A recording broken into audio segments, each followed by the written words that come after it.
Le président de la République était à Luanda tôt ce matin, comme il était prévu depuis plusieurs jours, dans les cas des discussions qui s'y déroulent. Nous avons eu les privilèges de l'y accompagner ce matin et nous avons croisé à Luanda Madame la ministre d'État, ministre des Affaires étrangères, mais aussi le haut représentant du président de la République qui nous fait l'honneur de participer à cet exercice exceptionnel de redevabilité parce que nous le faisons spécialement un dimanche parce qu'il est important pour nous, dans le cadre de la tradition qui est la nôtre sous la conduite du président de la République, de vous faire régulièrement le point de la marche du pays et surtout des situations particulière, spécifiquement la situation dans l'Est de la République démocratique du Congo, qui faisait depuis 2 ans, depuis juillet 2022, l'objet des discussions dans le cadre du processus de Luanda. Vous avez tous suivi cet après-midi ou cet avant-midi que le président rwandais n'est pas venu comme cela a été prévu. Le président de la République est parti, non pas qu'il ne savait pas que son homologue rwandais ne venait pas, mais parce que nous tenons à la paix. Et les gestes du président de la République étaient un geste de considération d'abord pour la médiation, qui s'est particulièrement activée, mais parce qu'il fallait montrer notre engagement pour la paix. La suite, on aura peut-être l'occasion d'en parler, mais cet acte posé par le président rwandais ressemble beaucoup à une forme de paternité de l'action portée par les M23, parce que on en a voulu en faire une ligne rouge. On n'en dira pas plus parce que nous avions, dans le cadre du front justement diplomatique, un général je ne sais pas si l'expression passe, qui seconde le président de la République sur le front diplomatique. Madame la ministre d'État, merci de nous faire l'honneur encore une fois de participer à cet exercice de redevabilité. Il est un peu spécial parce que c'est dimanche, mais vous comprenez pourquoi. Nous savons que vous avez des heures et des heures encore de travail à continuer, mais on a voulu nous arrêter un moment pour que vous puissiez nous circonscrire d'abord le cadre de ce qu'on appelle Luanda, parce qu'on était censé en finir aujourd'hui, ou tout au moins à l'étape des discussions. Ce n'est pas arrivé. Nous donner une idée de la suite, parce que nous savons que le président de la République a rencontré les médiateurs, mais aussi les péripéties et finalement pourquoi les discussions n'ont pas abouti. Madame la ministre d'État, bonsoir, bienvenue dans cet exercice des redevabilités. Je ne sais pas par quel bout vous voulez commencer parce qu'il y a tellement à dire, mais il serait souhaitable que vous nous dites en liminaire ce que c'était d'abord le processus, comment on a évolué et où est-ce qu'on en est avant que nous puissions prendre des questions des professionnels des médias pour éclairer la lanterne des Congolais. Vous avez la parole. Parfait. Merci beaucoup, Monsieur le Ministre. Et bonsoir aussi à tous les collègues de la presse. Merci pour votre intérêt et votre présence, en effet, un dimanche. Je pense qu'il serait utile de retracer le déroulement du processus de Luanda, qui a été lancé en juillet 2022, avec pour mandat spécifique de contribuer à un apaisement des relations entre la République démocratique du Congo et du Rwanda. Cette année, nous avons eu une série de réunions ministérielles dans le contexte de ce processus de Luanda, auquel j'ai participé. En 2024, il y a eu un total de 7 réunions ministérielles et j'ai eu l'honneur et la responsabilité de représenter les intérêts de la République démocratique du Congo pendant les dernières 6 réunions, à commencer par la réunion de juillet 2024, qui a abouti à l'entrée en vigueur d'un cessez-le-feu à partir du 4 août. Un cessez-le-feu, il est très important de le dire, entre la République démocratique du Congo et le Rwanda, étant donné que le processus de Luanda est un processus qui réunit 3 États, la République démocratique du Congo, le Rwanda et la République d'Angola en tant que facilitateur. Et donc, la réunion de juillet a abouti à cette entrée en vigueur d'un cessez-le-feu à partir du 4 août, signé par la RDC et par le Rwanda. Une autre étape importante a été franchie le 5 novembre avec la mise en place du mécanisme de vérification ad hoc renforcé à Goma. Je me souviens que cet événement avait été aussi largement diffusé et couvert par la presse parce que c'était une mise en place de ce mécanisme qui a été faite dans la présence des 3 ministres des Affaires étrangères, à savoir moi-même pour la République démocratique du Congo, le ministre Tete Antonio de la République d'Angola et le ministre des Affaires étrangères du Rwanda. Ce mécanisme a donc été lancé le 5 novembre et avec l'objectif de suivre la mise en place, ou la mise en œuvre plutôt, et l'exécution du cessez-le-feu et de faire des rapports en cas de violation du cessez-le-feu. La troisième étape importante était la signature du concept d'opération le 25 novembre 2024 par la République démocratique du Congo et le Rwanda. Le concept d'opération, le cœur, si vous voulez, du projet d'accord qui a été présenté par la facilitation, a deux piliers principaux. Le premier, l'engagement du Rwanda de retirer ses forces du territoire souverain de la République démocratique du Congo. Et le deuxième pilier, l'engagement de la République démocratique du Congo de neutraliser les FDLR. Et donc, le 25 novembre, le concept d'opération a été signé par la RDC et par le Rwanda. Et hier, nous avions donc la 7e réunion ministérielle qui avait pour objectif de finaliser l'examen du projet d'accord qui avait été présenté par la facilitation aux deux parties prenantes et ainsi préparer le sommet prévu aujourd'hui, le 15 décembre, entre les présidents de la République démocratique du Congo, du Rwanda et de l'Angola. Et donc maintenant, je voudrais me pencher sur le déroulé de la réunion d'hier, la réunion ministérielle, parce qu'en effet, comme le ministre Mouyaya l'a indiqué, le sommet n'a pas eu lieu aujourd'hui et ceci était lié à une série d'impasses et de blocages pendant les négociations, les dernières négociations que nous avons eues hier. En effet, pendant ces négociations, le Rwanda a brandi à nouveau le prétexte de l'importance d'une solution négociée et d'un dialogue direct entre le gouvernement de la République démocratique du Congo et le groupe terroriste du M23. Une chose que nous n'avons jamais acceptée et que nous n'allons jamais accepter. Ce qui est clair, c'est que le groupe armé M23 était partie prenante du processus de Nairobi, s'est auto-exclu quand il a repris les armes et que si ce groupe veut avoir un espoir en termes d'une possibilité d'exprimer ses griefs, et c'est par le président Uhuru Kenyatta. Et donc, la question du M23 a ressurgi, mais cette fois-ci sous une autre forme, parce que le Rwanda a insisté sur le fait qu'il y ait d'abord un dialogue direct entre la RDC et le M23 avant même qu'un accord puisse être signé. Et donc on voit que c'est une approche différente. Quand on parle du CONOPS, quand on parle de l'engagement pris par les deux parties, soit de retirer les troupes rwandaises de la RDC ou de neutraliser les FDLR, ce sont des engagements qui sont pris dans le cadre d'un accord qui va être signé.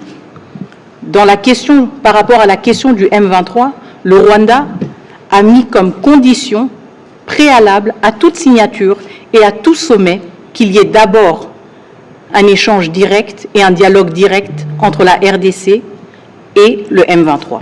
La République démocratique du Congo a rejeté cela, tout d'abord parce que c'était une tactique qui a été sortie en dernière minute et nous l'avons vu pour ce qu'elle était, une tactique pour bloquer le processus, et aussi parce que nous avons toujours défendu notre position. Nous n'allons pas discuter directement avec un groupe terroriste. Et donc ceci a eu pour résultat que le Rwanda a exprimé son avis que le sommet n'avait plus lieu d'être.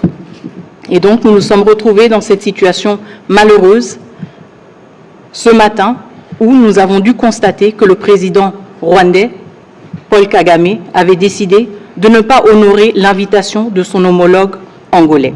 Le président de la République démocratique du Congo, son Excellence M. Félix-Antoine Tshisekedi Tshilombo, lui, a honoré sa parole et il a honoré aussi les efforts inlassables du facilitateur et s'est rendu ce matin à Luanda. Il s'est rendu ce matin à Luanda pour lui-même aussi constater l'absence de son homologue rwandais, ensemble avec le facilitateur. Et je pense que nous sommes arrivés à un moment assez tournant parce que nous avons tous pu constater hier que le Rwanda, la République démocratique du Congo et l'Angola étaient très proches d'avoir un accord de paix. Mais que le Rwanda a fait le choix de supporter et de continuer son appui envers le M23 aux dépens d'une perspective d'une paix et d'un accord de paix. Entre la paix et le M23, le Rwanda a choisi le M23. Donc, je pense que ça nous donne déjà un peu le tableau général de la situation dans laquelle nous nous sommes trouvés. Mais encore une fois, je pense que c'était important que le président de la République se soit rendu à Luanda parce qu'il a pu échanger avec son homologue angolais et aussi exprimer sa reconnaissance pour ses efforts de médiation qui ont été déployés pendant plus de 2 ans par l'Angola. Et donc voilà, merci beaucoup Madame la Ministre d'État de la concision. Vous avez dit beaucoup de choses, nous aurons l'occasion de revenir sur certaines avec les questions qui seront posées, mais très rapidement, comment s'est déroulé justement ces discussions? Parce que nous savons que vous alliez jusqu'à des heures. Nous avons suivi que, par exemple, les Rwandais traînaient les pieds pour venir. Vous avez dit il y a quelques jours au Conseil de sécurité que dans le cadre, par exemple, du mécanisme de vérification, les experts ne venaient toujours pas. Est-ce qu'il y avait véritablement une volonté durant ces discussions de parvenir à une solution ou est-ce que c'était des gesticulations habituelles pour finalement dévoiler les vrais visages à la fin? Je pense que ce qui est important, c'est d'éviter les spéculations et de se concentrer sur les faits et sur les postures et sur les décisions politiques que le Rwanda a prises et que le Rwanda doit assumer. À commencer par le cessez-le-feu, entré en vigueur le 4 août.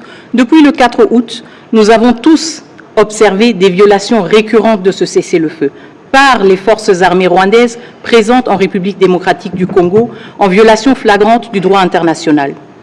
C'est la raison pour laquelle la facilitation, la République démocratique du Congo et le Rwanda aussi ont mis en place le mécanisme de vérification ad hoc renforcé pour que toutes ces allégations de violation du cessez-le-feu puissent être examinées et corroborées. Et donc ce mécanisme a été mis en place le 5 novembre, mais aujourd'hui, le 15 décembre, donc 40 jours plus tard, nous notons avec déception que la République démocratique du Congo a déployé ses experts le 5 novembre, que l'Angola a déployé ses experts le 5 novembre, mais que nous attendons jusqu'à présent les experts du Rwanda. Et j'ai même soulevé la question ce lundi au Conseil de sécurité, et je me souviens que l'ambassadeur du Rwanda a répondu que les experts étaient en route. Je ne sais pas s'ils se sont perdus. Je ne pense pas que le Rwanda soit si grand qu'on se perde pendant tant de jours, mais ils ne sont toujours pas arrivés à Goma. Donc, depuis lundi, et selon la réponse de l'ambassadeur, du représentant permanent du Rwanda aux Nations Unies, les experts du Rwanda qui ont été nommés pour participer au mécanisme de vérification ad hoc sont en route vers Goma. Le temps qu'ils arrivent. On va commencer la série des questions. On commence par M. Bienvenu Marie Bakoumania, et puis ce sera Ange Kassongo, puis M. Achille Kadima.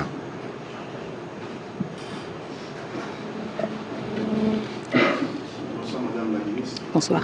Est-ce que la partie congolaise était surprise par ces refus du Rwanda de se présenter à la table de la signature?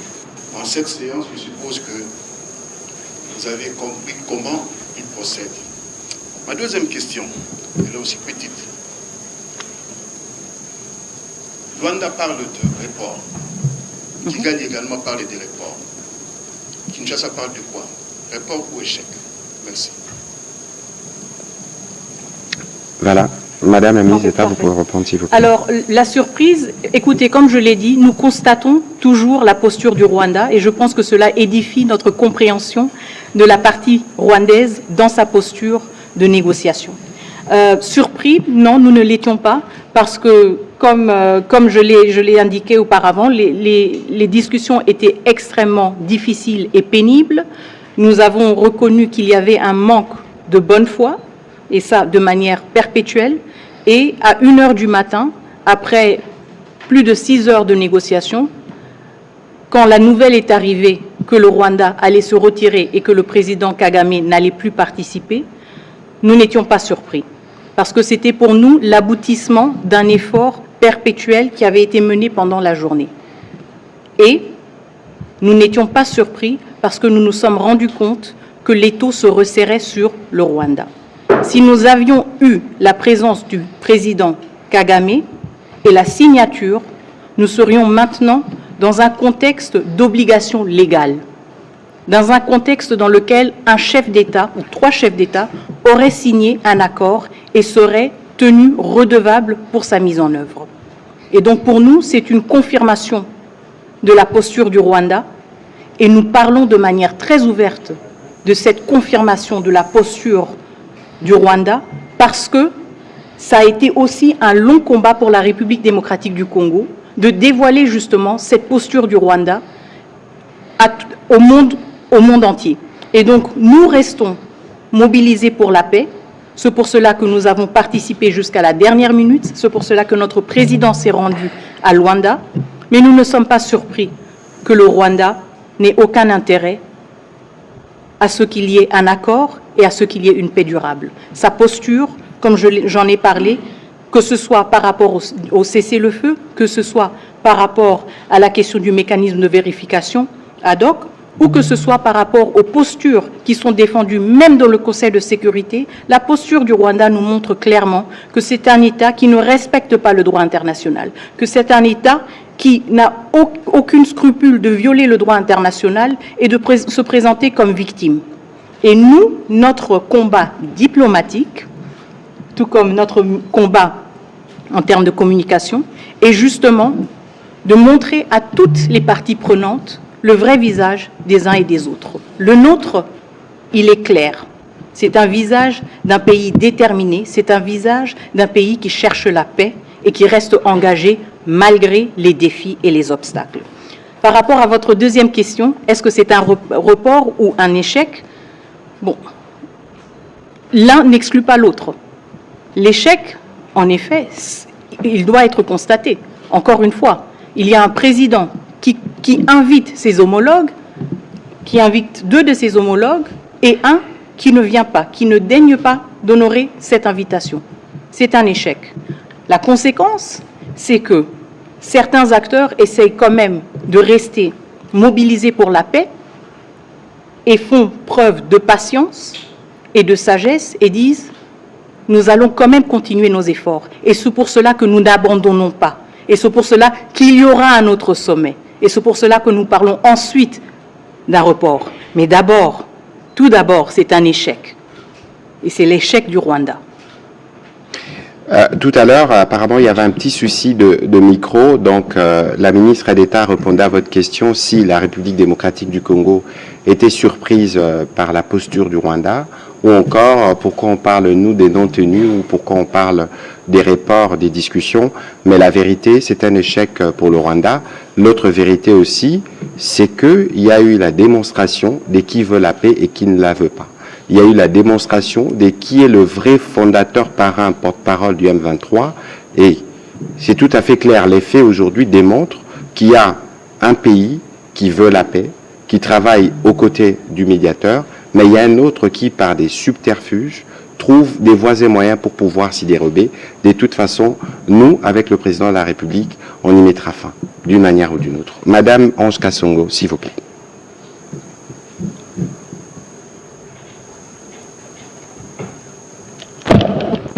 Bonsoir, leurs excellences. Alors, permettez-moi de poser mes 2 petites questions en anglais, s'il vous plaît. C'est Ange Kasongo pour Reuters. So, the first is, can you tell us, please, what Kigali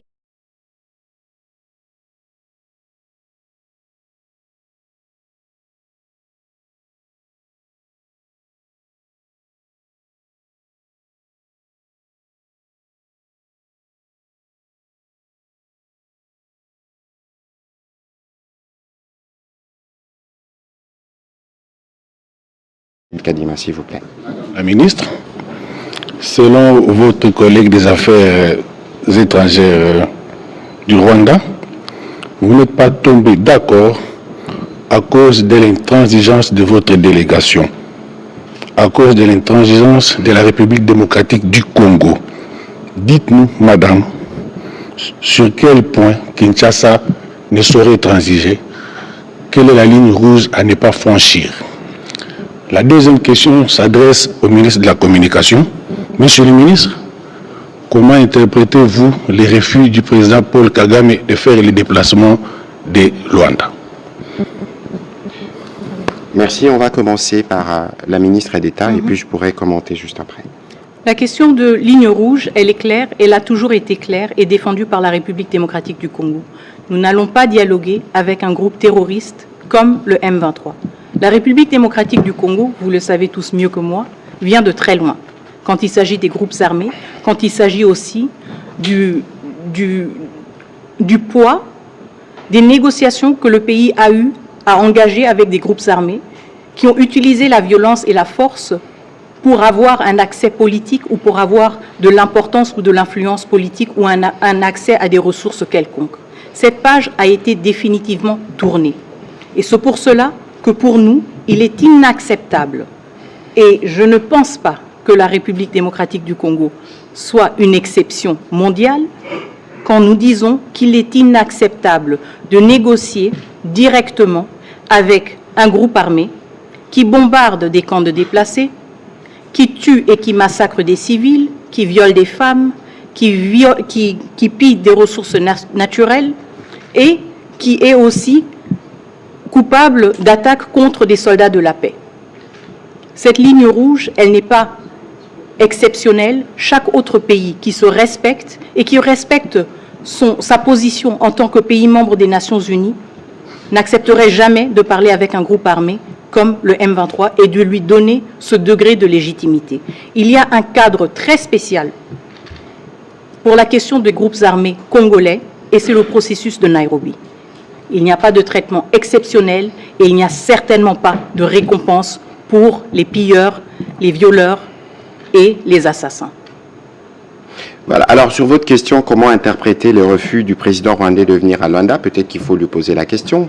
Mais si moi je dois vous répondre, c'est parce qu'il refuse de voir la mort de sa créature, parce qu'en réalité, en signant l'accord avec le gouvernement de la République démocratique du Congo, c'est consacrer la fin. Parce qu'on vous a déjà démontré de mille et une manières que le M23 en réalité n'existe pas. C'est un groupe des supplétifs de pantins qui sont recrutés pour le besoin de faire la couverture de ces œuvres malsaines qui consistent principalement au pillage de nos ressources. La ministre d'État l'a déjà dit et redit plusieurs fois, la guerre, elle est économique. Le mobile qui sont poursuivis par les M23, c'est de s'emparer des zones minières pour être sûr que nous continuons ou que le Rwanda continue à s'approvisionner depuis 30 ans. Et aujourd'hui, pour nous, dans la stratégie du président de la République, sur tous les fronts d'ailleurs, militaires, diplomatiques, médiatiques, économiques et judiciaires, c'est de mettre fin à toutes ces gesticulations. Et donc, sa non-venue aujourd'hui, ce n'est qu'une manière de retarder ce qui va lui arriver parce que nous finirons par y arriver à travers les différentes stratégies que nous avons mises en place. Et donc ça doit être bien clair et c'est pourquoi, pour cette question spécifique de l'Est, nous disons que les médias, que les Congolais, nous devons tous faire bloc derrière le président de la République. Et nous savions aujourd'hui qu'il ne viendrait pas. Tout simplement parce que lorsqu'il regarde ce qu'il engrange comme profit à travers les déplacements de population, à travers le pillage systématique, il ne pouvait justement pas trouver sa place dans un environnement où on veut parler de paix, dans un environnement où pendant plusieurs jours, en cette réunion, durant plusieurs mois, ces équipes ont convenu avec les nôtres. Je fais juste un tout petit rappel. Au début de cette crise, les Rwandais parlaient de 3 choses. Ils nous parlaient de quoi? Des discours de haine. Donnez-nous un exemple. Dans un pays de 100 millions d'habitants, discours de haine. Deuxième chose, ils nous parlaient de la problématique de réfugiés. Le vice-premier ministre Lutunduda, qui a précédé Madame la Mineta à cette fonction, a signé avec la partie rwandaise des accords sous les auspices de Philippe Augrandi à Genève pour régler la problématique de réfugiés. Et que par la suite, il y avait cette question récurrente, jamais achevée des FDLR, mais nous avons concédé parce que nous voulons aller vers la paix lorsqu'on parle de neutralisation. Et donc aujourd'hui, il y avait donc sur la table plus aucun prétexte pour que nous ne puissions pas faire le pas en avant. Mais lorsqu'on est obnubilé, on s'est nourri pendant longtemps du sang et des minerais du Congo, on veut continuer à avoir cet appétit. Mais comme je vous l'ai dit tout à l'heure, on finira par y mettre fin. Les amis ne veulent pas m'en vouloir. Une dernière question. Allez-y rapidement alors. Est-ce donc un refus pour revendiquer la paternité du M23? Mais je l'ai dit en liminaire, c'est la paternité du M23 qui a été bien évidemment revendiquée. Parce que vous savez, avant, C'était toujours des camouflés. Si les M23 étaient véritablement un problème congolo-congolais, pourquoi les Rwandais doivent en faire une exigence dans les discussions avec les Congolais? Pourquoi? Pourquoi? C'est une affaire rwandaise qu'ils essayent de congoliser parce que parmi nous, il y a des traîtres qui choisissent de rejoindre leur camp en espérant, malheureusement pour eux, qu'ils pourront tuer des Congolais pour arriver aux responsabilités à Kinshasa. Ça n'arrivera plus. Ils auront à la fois le président de la République et le peuple congolais derrière. On va évoluer avec M. Éric Izami. Merci de la Madame Lamineta, vous avez dit et vous avez fait mention que c'est un échec. Mais en même temps, vous avez parlé aussi du report. Alors, que répondez-vous à ceux des Congolais qui pensent que penser au report, c'est comme si nous, Kinshasa, nous croyons encore à ces processus qui a été, à mon avis, vidé de sa substance avec son non venu. Et puis au ministre de la Communication et Médias, Excellence, que répondez-vous à ceux des Congolais qui pensent que finalement on a compris, tout le monde a compris que Kagame ne respecte jamais rien. Mais encore, il faut seulement lui faire la guerre. Mais, que répondez-vous à ceux du Congo qui pensent que nous devons lui faire la guerre parce que finalement, il ne va pas nous donner la paix sur un bout de papier? Écoutez, ces Congolais qui veulent la guerre, ils ont raison. Mais il faut regarder le coût que cela représente dans un contexte où nous avons déjà des millions de personnes qui sont décédées. Il faut regarder l'environnement diplomatique dans lequel Madame pourra peut-être mieux dire que moi. Il faut regarder aussi la détermination du président de la République à veiller sur la vie de chaque Congolais. Parce que fort malheureusement, la plupart de ces conflits se déroulent sur notre territoire. C'est pour ça que lorsque nous vous parlons du front diplomatique, le front diplomatique qui aurait pu, avec son rythme, nous donner des résultats. Lorsqu'on parle du front judiciaire, du front économique, du front médiatique, c'est parce que nous devons combiner tous ces efforts pour mettre un terme à une situation qui perdure depuis 30 ans. Madame la ministre d'État. Tout à fait. Et justement, je comprends tout à fait la préoccupation et l'interrogation sur la viabilité du processus de Luanda après un tel échec. Mais en même temps, comme le ministre Mouyaya l'a indiqué, notre combat, il se décline sur plusieurs fronts. Le front diplomatique, c'est le front du dialogue, c'est le front des négociations, c'est le front de l'effort inlassable. En même temps, nous avons d'autres fronts. Nous avons notre front militaire, nous avons notre front médiatique. Et donc, en même temps, nous restons concentrés sur ce processus de Luanda. Pourquoi? Parce que c'est un processus qui va rendre le Rwanda redevable, qu'ils le veulent ou pas. Absolument. Et nous allons continuer la pression et nous sommes reconnaissants du fait que nous avons aussi un facilitateur qui reste déterminé à trouver une solution durable à ce conflit. C'est aussi une manière très importante pour nous de confronter tous nos amis, tous nos alliés de la communauté internationale qui nous encouragent à privilégier la voie diplomatique. Et en effet, nous la privilégions. Mais en même temps, il faut un environnement propice, un environnement diplomatique propice qui rende ce genre d'efforts diplomatiques aussi viable. Et c'est là où nous responsabilisons ceux qui insistent sur la voie diplomatique.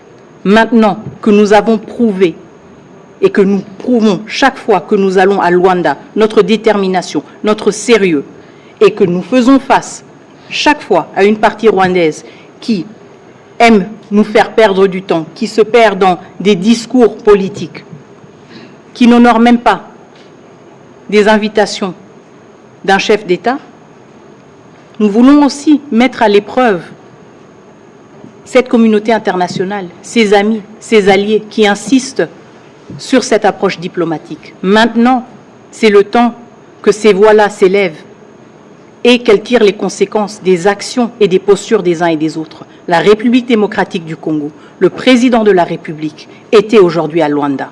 Et il était à Luanda parce qu'il voulait signer un accord, parce qu'il voulait la paix. Où était son homologue rwandais?